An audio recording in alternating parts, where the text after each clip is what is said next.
हमसे बोला हो, का राज बछुपल दिल में तनी हमसे खोला हो।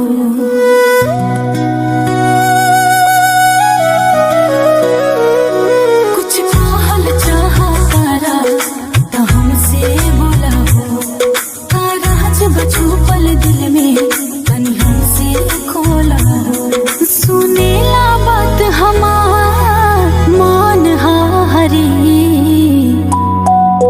हम हई गौआ के तू हऊ सहारी।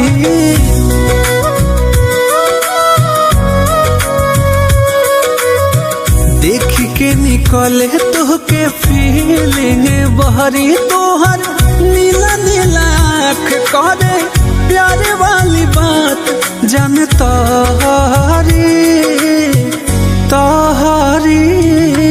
हम हई गौआ के तू हऊ सहारी।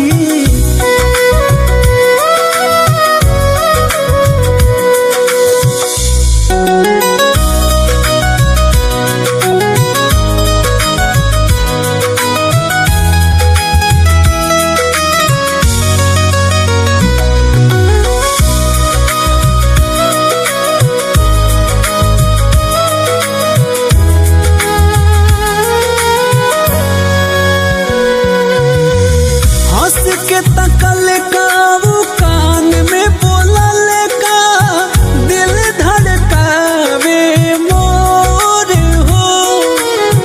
शीशा जैसन चमके बदनिया मोहनी मोरतिया तोर हो। लागेला हमके हो गइल जादू, दिलवा भागे तोरा दहारी।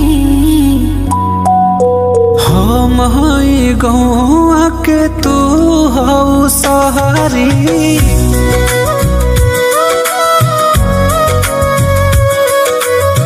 देख के निकले तोहके फीलिंग बहरी, तोहर नीला नीला आँख करे प्यार वाली बात जन तोहरी तोहरी।